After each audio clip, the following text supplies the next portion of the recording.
ہمارے سسر صاحب کے پڑوس میں ایک شخص نیاز رہتا تھا۔ وہ عمر کی آخری منزلوں میں تھا، مگر ابھی تک جوانوں سے زیادہ تگڑا اور صحت مند تھا۔ لمبا، اونچا، چوڑا، وہ کبھی علاقے کا مشہور پہلوان ہوا کرتا تھا۔ کسی سبب اس نے ادھر عمری تک آتے آتے پہلوانی چھوڑ دی اور تھوڑی سی زمین سے گزر بسر کرنے لگا۔ اس کی داستان میں نے اپنی ساس سے سنی تھی۔ نیاز نے بھری جوانی میں پہلوانی کی اور جب پہلوانی چھوڑی تو شادی کر لی، کیونکہ وہ زندگی کی تنہائی سے تنگ آ گیا تھا۔ یوں تو وہ ایک خوشحال اور مطمئن زندگی گزار رہا تھا، لیکن اس کی حسین بیوی کے بارے میں لوگ دبے لفظوں میں چھ مگویاں کرنے سے باز نہیں آتے تھے کہ حسن بانو کا چال چلن ٹھیک نہیں ہے۔ ایک بار کسی محلے دار نے جرت کر کے نیاز کے کان میں یہ بات ڈال ہی دی۔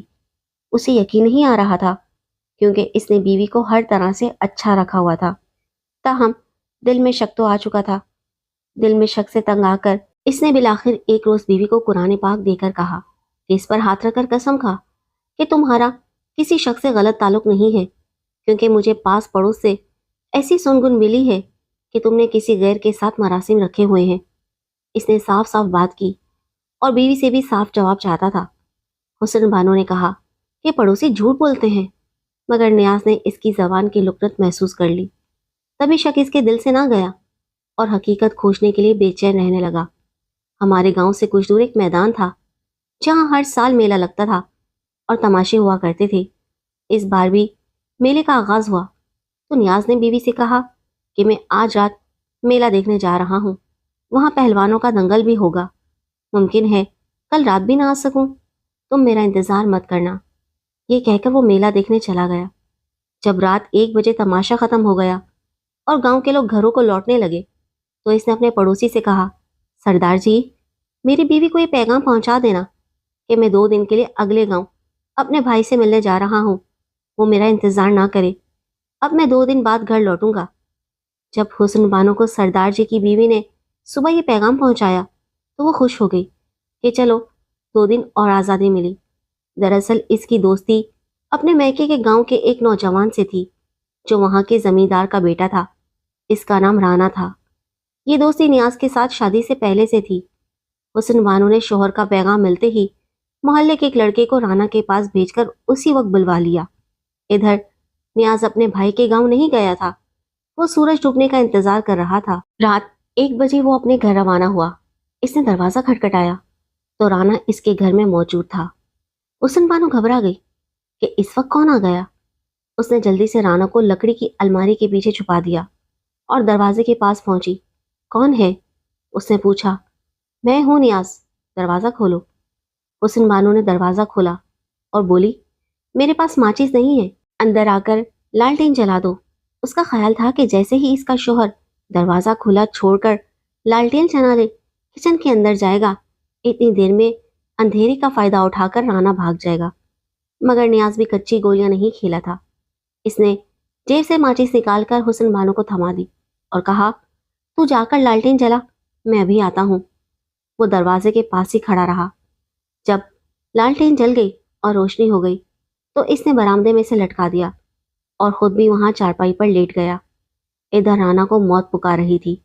اچانک اسے کھانسی آ گئی۔ اس نے کھانسی کو دبانے کی کوشش کی۔ اس کوشش میں اس کا دم گھٹنے لگا، پھر آخر کار زور سے کھانسی نکل گئی۔ اس کی آواز پر نیاز اٹھ کر بیٹھ گیا۔ یہاں کون ہے؟ اس نے بیوی سے پوچھا۔ حسن بانو نے کہا، شاید پڑوس سے کوئی لڑکا کھانس رہا ہے۔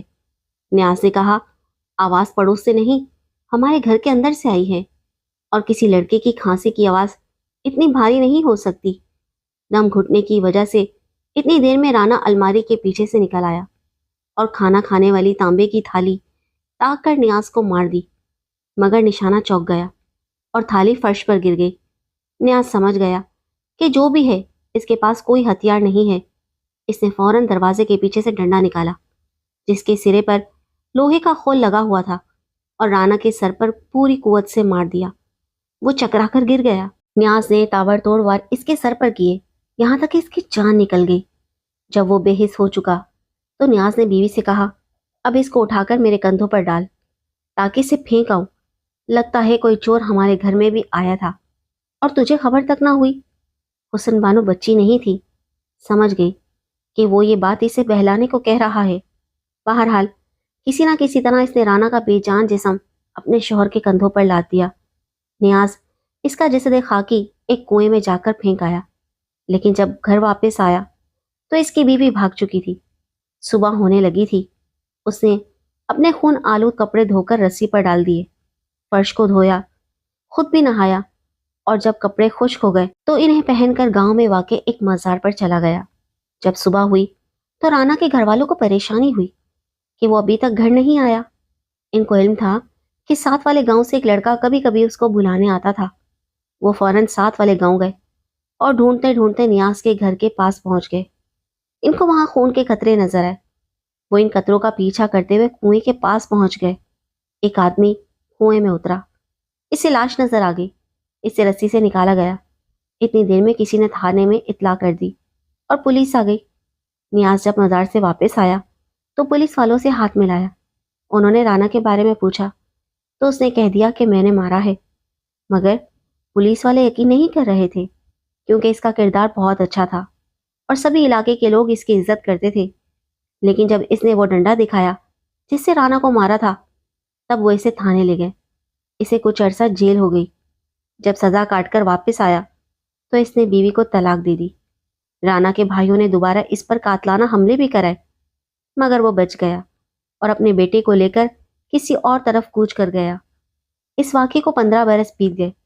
لوگوں کے ذہنوں سے واقعے کی یاد محو ہونے لگی کہ ایک بار پھر گاؤں میں ایک اور واقعے نے جنم لیا تو بھولی باتیں تازہ ہو گئی۔ ان دنوں میں اسکول میں پڑھتی تھی۔ میرے ساتھ ایک لڑکی چندہ بھی پڑھتی تھی، وہ میری سہیلی بن گئی۔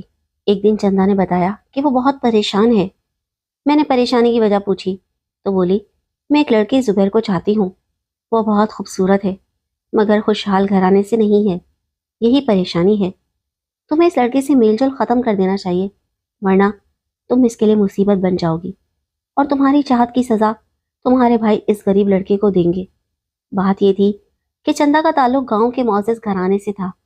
اس کے والد اپنی اراضی کی دیکھ بھال کی خاطر شہر سے گاؤں آ بسے تھے، ورنہ اس کے تایا چچا شہر میں اعلیٰ عہدوں پر فائز تھے۔ اس کے برعکس زبیر کا کوئی نہیں تھا، وہ یہاں کسی رشتہ دار کے توسط سے آیا تھا اور چندہ کے والد نے اس لڑکے کو اپنا گھریلو ملازم رکھ لیا تھا۔ وہ بلا شبہ ایک غریب لڑکا تھا، ماں باپ مر چکے تھے، میٹرک پاس اور خوبصورت نوجوان تھا۔ میں اکثر چندہ کو سمجھاتی تھی کہ وہ اس کے خیال سے باز آ جائے کیونکہ یہ موت کا کھیل ہے، لیکن وہ زبیر کو کسی قیمت پر کھونا نہیں چاہتی تھی۔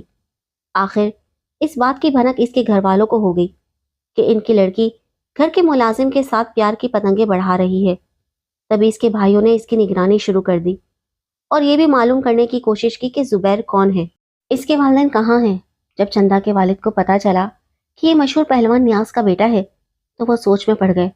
بزرگوں نے ان کو بتایا کہ جب اس کے باپ نے گاؤں چھوڑا تب یہ چھوٹا سا تھا۔ انہی بزرگوں نے زبیر کو بلا کر سمجھایا کہ بیٹا تم ان لوگوں کی نوکری چھوڑ دو اور گاؤں سے چلے جاؤ، ایسا نہ ہو کہ تمہارے باپ کے دشمن تمہاری جان لے لیں۔ چندہ یہ نہیں جانتی تھی کہ زبیر کے والد نے جس رانا کو قتل کیا تھا وہ اس کے والد کا قریبی رشتہ دار تھا۔ گویا وہ اپنے خاندان کے دشمن کے لڑکے سے محبت میں مبتلا تھی۔ یہ اور زیادہ خطرے والی بات تھی کیونکہ قتل کا زخم ختم ہو تو ہو مگر اندر سے ہرا ہی رہتا ہے۔ جب بزرگوں کی زبانی زبیر نے اپنے باپ سے متعلق قتل کی واردات کا قصہ سنا تو اسے معاملے کی نزاکت کا احساس ہوا۔ اس سے پہلے وہ اس سے ناواقف تھا۔ گاؤں کے بزرگوں کے سمجھانے پر اس نے فوراً یہ گاؤں چھوڑنے کا فیصلہ کر لیا۔ اس نے چندہ کو بھی اپنے فیصلے سے آگاہ کر دیا، مگر وہ ایک نادان لڑکی تھی۔ اس نے بجائے زبیر کو زندگی سے نکالنے کے اصرار کیا کہ وہ بھی اس کے ساتھ جائے گی۔ کہنے لگی، مجھے تمہارے والد یا تمہارے ماضی سے کچھ مطلب نہیں، میں نے فیصلہ کر لیا ہے، جیوں یا مروں مگر تمہارے ساتھ رہوں گی۔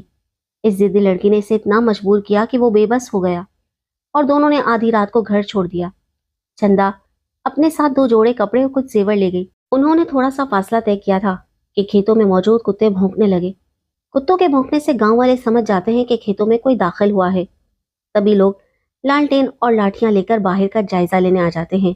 گاؤں کے لوگوں نے فوراً ہتھیار سنبھالے اور باہر آ گئے۔ ان میں ایک جوان جو بہت جیالا تھا، اس نے ادھر کو دوڑ لگا دی جدھر سے کتوں کے بھونکنے کی آوازیں آ رہی تھیں۔ باقی لوگ تو اس کے تعاقب میں آ رہے تھے، مگر یہ نوجوان جس کا نام منظور تھا، اس طرف اس کا باڑا بھی تھا۔ نوجوان نے زور سے للکارا، کون ہو؟ رک جاؤ۔ وہ سمجھ رہا تھا کہ کوئی چور گائے بھینس کھولنے نکلا ہے۔ اس نے ٹارچ کی روشنی گھمائی۔ وہاں کوئی چور تو نہ تھا، مگر ایک لڑکا اور لڑکی بھاگے جا رہے تھے۔ وہ بھی پیچھے بھاگا اور انہیں جا لیا۔ ٹارچ کی روشنی ان کے چہروں پر ڈالی تو دیکھا کہ یہ زبیر تھا، جو مالکوں کی لڑکی کو بھگائے لیے جا رہا تھا۔ اس کو چندہ پر ترس آ گیا۔ اس نے کہا، چندہ بیوی، تم اپنے عزت دار باپ بھائیوں کے چہروں پر کالک نہ ملو، یوں بھی تم لوگ پکڑے جاؤ گے۔ گاؤں کے لوگ تمہارے تعاقب میں آ رہے ہیں، میرے باڑے میں جا کر چھپ جاؤ، وہاں میرے جانور بندھے ہیں۔ چندہ دوڑتی ہوئی گئی اور باڑے میں جا کر چھپ گئی، لیکن زبیر کو اس نے دھر لیا۔ اتنے میں گاؤں والے آ پہنچے۔ انہوں نے دیکھا کہ منظور زبیر کو پکڑے کھڑا تھا۔ اس نے لوگوں سے کہا، یہ میری گائیں کھول رہا تھا، اسے چوری کی سزا ہوگی۔ زبیر خاموش رہا۔ تبھی منظور نے تعاقب میں آئے لوگوں سے کہا، اس کا دھیان رکھنا، یہ بھاگنے نہ پائے، یہ میرا چور ہے، اس کو سزا بھی میں دوں گا۔ تم میں سے کوئی اس کو کچھ نہ کہے، میری گائیں کھلی ہوئی ہے، میں اسے کوٹنے سے باندھ کر ابھی آیا۔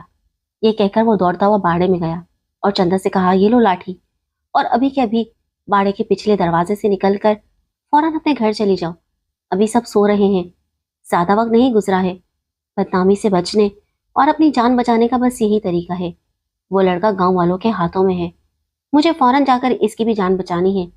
چندہ اس کی بات سمجھ گئی۔ منظور باڑے سے نکل کر دوڑتا ہوا ہجوم کے پاس لوٹ آیا اور چندہ دوسری جانب سے اپنے گھر کی طرف دوڑ پڑی۔ وہ ہانپتی کانپتی 10 منٹ سے بھی پہلے گھر پہنچ گئی اور جاتے ہی اپنی چارپائی پر ڈہ گئی۔ گھر والے بے خبر سو رہے تھے۔ اس کے دہلیز پار کرنے اور پھر واپس آنے کی ان کو خبر نہ ہوئی۔ ماں البتہ جاگ رہی تھی۔ اس نے جا کر دروازے کی کنڈی لگا دی۔ زبیر کو منصور نے لوگوں کے گھیرے سے نکالا اور اپنے ساتھ لے گیا کہ صبح ہوگی تو میں اس چور کا فیصلہ کراؤں گا۔ اب آپ سب لوگ اپنے گھر جائیں۔ صبح اسے چور کی حیثیت سے گاؤں کی پنچایت میں پیش کیا گیا اور منظور نے اس کی پاسداری کرتے ہوئے اس کو گاؤں بدر کرنے کا مطالبہ کیا اور کوئی دوسری سزا نہ دلوائی، کیونکہ گائے کی چوری کی سزا حوالہ پولیس کرنا یا خود جرمانہ عائد کرنا بنتی تھی۔ گاؤں میں اس کا کوئی نہ تھا جس سے جرمانہ وصول کیا جاتا۔ منظور نے کہا، اس کو مار پیٹ بھی کریں گے تو کیا حاصل، کون اس کے زخموں کا علاج کرائے گا؟ میری گائے میرے تھان پر ہیں، اس کو اتنی سزا کافی ہے کہ گاؤں بدر کر دیا جائے۔ یوں زبیر جان بچا کر وہاں سے چلا گیا۔ اگلے دن جب چندہ مجھ سے ملی تو بہت دہشت زدہ تھی۔ وہ روتے ہوئے بولی، تم نے سچ کہا تھا کہ گھر سے بھاگنا آسان نہیں، مجھے پہلے ہی اس حقیقت کو تسلیم کر لینا چاہیے تھا۔ آج اللہ نے ہم دونوں پر کرم کیا۔ اگر ہم منظور جیسے نیک انسان کے بجائے گاؤں والوں کے ہجوم کے ہاتھ آ جاتے تو وہ ہمیں میرے والد اور بھائیوں کے حوالے کر کے ہماری موت یقینی بنا دیتے۔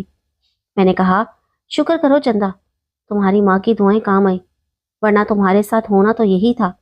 آج اس کی شادی ایک زمیندار گھرانے میں ہو چکی ہے اور زبیر پھر کبھی ہمارے گاؤں لوٹ کر نہیں آیا۔